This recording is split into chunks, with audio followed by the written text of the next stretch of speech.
Hi friends, happy Tuesday.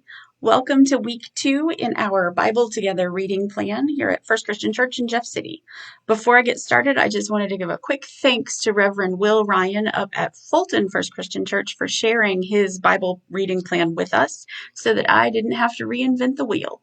So thank you, Will. Big shout out. We appreciate you.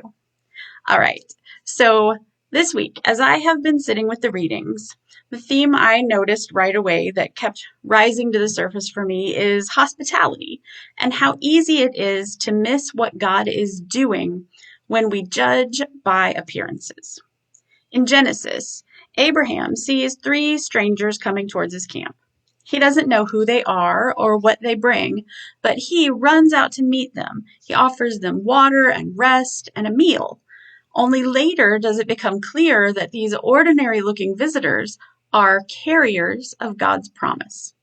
God shows up as some strangers, and Abraham's hospitality makes room for God's blessing to be revealed to him.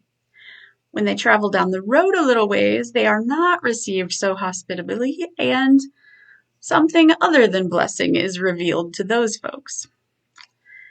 Alongside this story, we've also read about the story of Hagar, an enslaved woman who was treated as a tool to provide an heir for Abraham when Sarah couldn't. She ends up running away at one point, and she thinks she is going to die out there in the wilderness. But God shows up and reassures her of her worth. The other people in the story may have failed to see her full humanity, but God does. And so she names God the one who sees. She's the only person in the Bible who gets to name God. So that's pretty cool.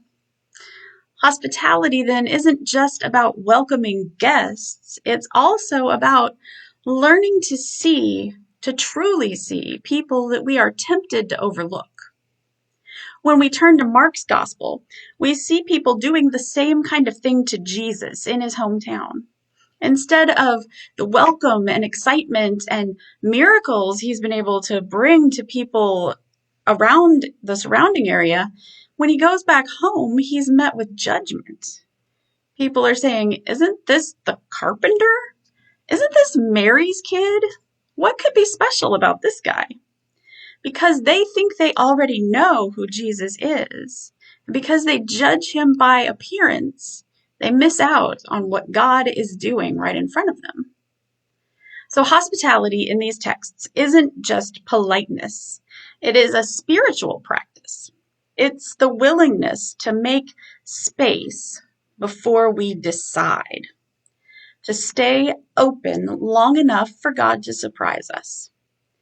So at this midway through the week, I want to invite you to pause and ask, where might God be asking me to withhold judgment, to pause and practice welcome towards someone else, or maybe even somehow towards myself, towards something in me? If you would like, you are welcome to share in the comments either your answer to that question or just something that's standing out to you this week, a question you have, a moment of recognition, or even a place that's not comfortable for you. We are not here to have it all figured out already. We are here to read, to notice, and to walk together.